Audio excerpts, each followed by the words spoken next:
welcome to our channel. So guys, how are you? I hope you are cool as cucumber. So guys, today we are going to continue our chapter, which is chapter number 6, the headdresses part 2. So guys, हमने पहले part में क्या पढ़ा था? इन तीन character के बारे में पढ़ा था. क्या था? वांडा, पैगी और मैडी. वांडा जो थी वो बहुत पुअर फैमिली से बिलोंग करती थी.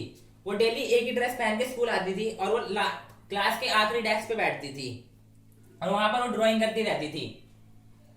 तो जो पैगी थी वो काफी अमीर थी, मतलब रिच थी, तो उसके पास बहुत सारे ड्रेसेस और शूज थे. तो वो क्या करती थी, दूसरों को टीज करती थी कि तुम्हारे पास कितनी ड्रेस है, कितने शूज है. तो ऐसी क्वेश्चन वो वांडा से भी पूछती थी. तो वांडा से रिप्लाई क्या करती थी कि उसके पास 100 ड्रेसेस है और 60 पेयर्स ऑफ शूज है. जो पैगी थी ना, उसका बस मजाक उड़ाने के लिए ऐसे ऐसे क्वेश्चन पूछती थी. और अब मैडी की बात कर लेते हैं. मैडी भी एक गरीब लड़की थी. वो पुअर फैमिली से बिलोंग करती थी. उसकी जो मदर थी ना, वो काम करती थी दूसरों के घरों में और वो ना यूज ड्रेस पहनती थी. किसकी? पैगी की. जैसा मैंने आपको पहले में बताया था. तो क्या करती थी, उसकी मदर जो होती थी उसमें काफी स्टोन लगा के डेकोरेशन करके उसे प्रेस करके अच्छी तरह क्लीन करके ड्रेस को ऐसा कर देती थी जैसे लगता था कि वो नई ड्रेस है. तो गाइस, एक बार क्या होता है, स्कूल में बहुत कंपटीशन होता है. उसमें क्या होता है, गर्ल्स को ड्रेसेस बनानी होती है और बॉयज को मोटर बोट. तो उसमें क्या होता है, वांडा जो होती है वो हैंड स्केचेस बनाती है किसकी? ड्रेसेस की. और वो सारी एक दूसरे से डिफरेंट होती हैं, बहुत ज्यादा अट्रैक्टिव होती है और उसको ना फर्स्ट मेडल मिलता है उसकी ड्राइंग के लिए. तो गाइस क्या होता है, जब उसको फर्स्ट प्राइज मिलता है तो क्या होता है, सबको शॉक हो जाते हैं. सब लोग, सारे स्टूडेंट क्या सोचते हैं कि पैगी जीतेगी इस मेडल को. पर क्या होता है कि वांडा ने जो ड्रेसेस बनाई होती है ना गाइस, इतनी अट्रैक्टिव बनाई होती है ना कि आप भी देखते हैं ना उसको तो आप कहते हैं हाँ, इसी लड़की को फर्स्ट प्राइज मिलना चाहिए. और उसकी जो ड्रेसेस थी उसको कहाँ लगाया गया था? स्कूल के डिस्प्ले बोर्ड पे. तो गाइस, अब क्या होता है अगले दिन, अब वो हम पढ़ेंगे. So guys, let's begin our chapter. Miss Mason make the classroom fully attentive before reading out the letter by Wanda, father informing about her absence. So क्या होता है, अब क्लास में वांडा के बारे में बात कर रहे होते हैं, सब उसकी ड्राइंग देते हैं, उसकी तारीफ कर रहे होते हैं. तो अचानक से क्या होता है, जो मिस मैसन होती है उनकी क्लास टीचर, उनके पास एक लेटर आता है. अब वो लेटर किसके थ्रू लिखा होता है? वांडा के फादर के थ्रू. तो गाइस, अब आप सोच रहे होंगे उस लेटर में क्या लिखा होगा. सो घबराने की बात नहीं है, मैं आपको बता देता हूँ. तो गाइस, उस लेटर में लिखा होता है कि ना, वो कहते हैं The Petorsi family decided to settle in a big city to avoid the humiliation of Wanda at the school. वो क्या लिखते हैं कि अब ना वो बोगन हाइट, जहां पर वो रहते थी, वांडा बोगन हाइट में रहती थी जहां पुअर पीपल रहते थे, अब वो वहां से बिग सिटी में शिफ्ट होने वाले हैं, मतलब सेटल होने वाले हैं. तो गाइस, वो क्यों होने वाले होते हैं वहां पर सेटल? क्योंकि वो लेटर में लिखा होता है. उसके फादर क्या लिखते हैं, वो लिखते हैं कि जहां उस स्कूल में वांडा के साथ बहुत ज्यादा गलत बिहेवियर हो रहा होता है. उसकी मतलब उसकी वो पुअर होती है तो उसका ना मजाक उड़ाते थे वहां पर बच्चे कि वो बहुत गरीब है, वो एक ही ड्रेस पहनती है, भेदभाव करते थे, उससे कोई बात नहीं करता था अच्छी तरीके से, हमेशा उसका मजाक उड़ाते रहते थे. तो ये रीजन उसके फादर ने उसमें लिखा हुआ था. Everybody got shocked after listening the letter of Wanda. अब क्या होता है, शॉक हो जाते हैं सब लोग, सारे स्टूडेंट शॉक हो जाते हैं कि वांडा अब इस स्कूल में नहीं आएगी. Every student felt sorry for Wanda. और सबको ना अपनी गलती का एहसास हो जाता है. वो सोचते हैं हमें सॉरी बोलना चाहिए वांडा से, पर ये भी सोचते हैं कि अब वो तो स्कूल में आने नहीं वाली. तो सारे स्टूडेंट को बहुत ही गंदा लगता है. सबसे ज्यादा बुरा किसको लगता है? मैडी को. Maddy was very upset and could not concentrate on her studies. तो गाइस क्या होता है, मैंने आपको बताया कि मैडी को बहुत ज्यादा बुरा लगता है. वो सोचते हैं कि मैंने क्यों नहीं वांडा के खिलाफ आवाज उठाई, मैं उसके साथ खड़ी हो सकती थी, उसका बचाव कर सकती थी और अपनी दोस्त को पैगी को डांट सकती थी कि उसका मजाक क्यों उड़ाते हो. और वो ना ये सब सोच के ना उसका ना अपनी पढ़ाई पे ध्यान नहीं लग रहा होता है, वो बहुत ही अपसेट हो जाती है. So guys, Maddy felt herself coward as she never stop Peggy from making fun of Wanda. सब मैडी का सोचते हैं कि मैं कितनी डरपोक थी कि मैंने अपनी दोस्त पैगी को रोका नहीं मजाक उड़ाने से वांडा का. वो अपने आप को बहुत ही ज्यादा गिल्टी फील कर रही होती है, उसे बहुत बुरा लग रहा होता है. और मैडी बहुत ना रिग्रेट फील कर रही होती है. क्यों? क्योंकि वांडा भी स्कूल आने नहीं वाली है, वो स्कूल छोड़ चुकी है.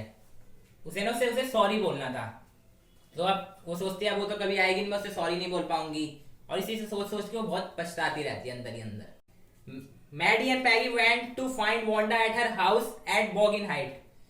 अब क्या होता है, पैगी और जो मैडी होती है वो सोचते हैं हमें ना वांडा के घर जाना चाहिए और उसे सॉरी बोलना चाहिए, शायद अभी वो वहां गई ना हो बिग सिटी. शायद वो अभी तैयारी कर रही हो बिग सिटी जाने की।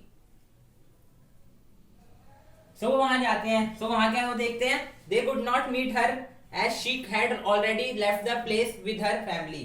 तो पहले जाते हैं, वो फ्रंट गेट को नॉक करते हैं, वहां से कोई आंसर नहीं आता। फिर वो पीछे जाते हैं, विंडो को चेक करते हैं पीछे की, वहां भी उन्हें कोई नहीं दिखता। सब वो क्या सोचते हैं कि वो अब यहाँ से जा चुकी है, और इसी बात को और सोच के दोनों बहुत दुखी हो जाते हैं कि अब हम उससे सॉरी नहीं बोल पाएंगे। Peggy tried to defend her behavior but Maddie was not happy for all that. So guys क्या होता है, अब मैगी और पैडी को वहां पर वांडा मिलती नहीं है। तो अब क्या होता है, पैगी ने अपने बिहेवियर को डिफेंड करते हुए बोलती है कि अगर मैंने ना उसे टीज नहीं किया होता ना तो आज वो उस कॉन्टेस्ट को नहीं जीत पाती। उसके माइंड में ये जो हैंड ड्रेस उसने बनाई है ना, ये डिजाइन उसके दिमाग में नहीं आ पाती अगर मैं उसको टीज नहीं किया होता। मतलब वो अपने आप को अप्रिशिएट कर रही होती है, अपनी बढ़ाई कर रही होती है। और उल्टा क्या होता है, मैडी फील करते है कि उसे बहुत ही बुरा लगता है इन सब चीजों को देखकर कि अब वो सॉरी नहीं बोल पाएगी। अंदर ही अंदर बहुत ही ज्यादा वो दुखी होती है। Peggy and Maddie wrote a letter to Wanda. अब क्या होता है, मैगी और पैडी ना एक लेटर लिखते हैं। वो इंटेंशन से लिखते हैं ना कि हमें उसे सॉरी बोलना है, कि मतलब ने अगर उसे लेटर भेजा तो वो रिप्लाई आया उसका, हमें वो माफ कर। वो ना उससे माफी मांगते हैं वांडा से उस लेटर के थ्रू। और ये वो बताते हैं कि आप तुमने ना ड्राइंग जो कंपटीशन हुआ था उसमें आप फर्स्ट आई हो, तुम्हें फर्स्ट मेडल मिला है तुम्हारी ड्राइंग के लिए। तो गाइस अब मैगी और पैडी लेटर लिखती है पर उसका कोई रिप्लाई नहीं आता। Wanda did not reply for a long time. जो लेटर लिखा जाता है उसका रिप्लाई नहीं करती वांडा बहुत ही ज्यादा टाइम से, बहुत ज्यादा टाइम बीत जाता है, सब अपने अपने उस लेटर के बारे में वो भूल भी जाते हैं, पैगी और Maddy. Wanda wrote a letter to Miss Mason to give her drawing to the girls as she had knew once at her home. सब क्या होता है, काफी टाइम बाद ना एक लेटर आता है मिस मैसन के पास, और वो किसके थ्रू लिखा होता है, वांडा के थ्रू। और उसमें क्या लिखती है कि ना वो अपने नए घर में काफी खुश हैं, पर ना उसे ना एक ही चीज मिस कर रही होती है, वो अपने पुराने स्कूल को मिस कर रही होती है और मिस मैसन को मिस कर रही होती है। जैसे यहाँ लिखा हुआ है, she missed her old school and her teacher. So उसे क्या कहती है कि वहाँ की जो टीचर है ना स्कूल की, वो अच्छी नहीं है, अच्छा इसका बिहेवियर नहीं है। जैसे मिस मैसन का बिहेवियर था वो काफी अच्छा था, तो वहाँ के टीचर का बिहेवियर इतना अच्छा नहीं था, और अपने दोस्तों को याद कर रही होती है। गाइस पता नहीं उसने ऐसा क्यों लिख दिया, पर वहां तो उसको सब टीज कर रहे थे। पर गाइस चैप्टर में तो यही लिखा हुआ है, इसलिए मैं आपको बता रहा हूँ। अब मुझे नहीं पता, अगर मैं होता तो मैं तो नहीं करता, अगर आप होते तो अब भी नहीं ऐसा करते कि मैं मिस कर रहा हूँ। She wanted to give special drawing to Peggy and Maddie a green dress and blue on respectively. तो क्या होता है, वो क्या कहती है कि ना मेरी जो ग्रीन ड्रेस है वो पैगी को दे दो और जो ब्लू वाली है वो मैडी को दे दो। सो ये जब सुनते हैं ना, ये पैगी सुनती है ना इस न्यूज को, तो ना बहुत हैप्पी हो जाती है। वो कहती है कि शायद उसने हमें माफ कर दिया, इसलिए वो हमें अपनी ड्रेसेस को कह रही है कि हमें गिफ्ट कर दो। ड्रेसेस की जो ड्राइंग होती है उसे गिफ्ट करने के लिए कहती है, तो वो काफी खुश हो जाती है पैगी, वो सोचती है उसने मुझे माफ कर दिया। Maddy found her own face in the drawing she got from Miss Mason sketched by Wanda. अब क्या होता है, मैडी घर पे जाती है उस स्केच को लेकर, मतलब जो ड्राइंग होती है, और ना उसके बारे में बहुत उसको रख के सामने ना बहुत सोचने लग जाती है। वांडा की याद आ जाती है जब भी उसे देखती है।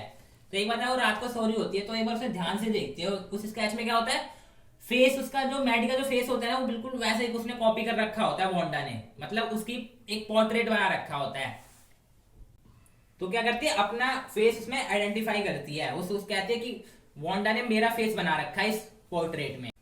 वो देखकर बहुत ही खुश हो जाती है और उसके ना आंसू निकल जाते हैं उसके आंख से कि वांडा मेरे को कितना लाइक करती थी।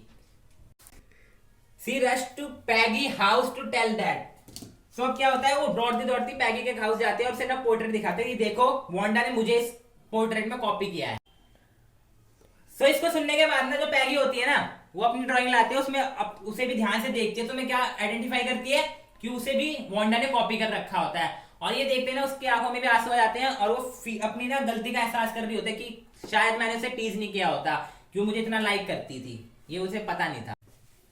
पैगी consoled her by saying that Wanda like them. मैंने आपको बताया था कि पैगी क्या सोचती है कि वांडा से लाइक करती थी।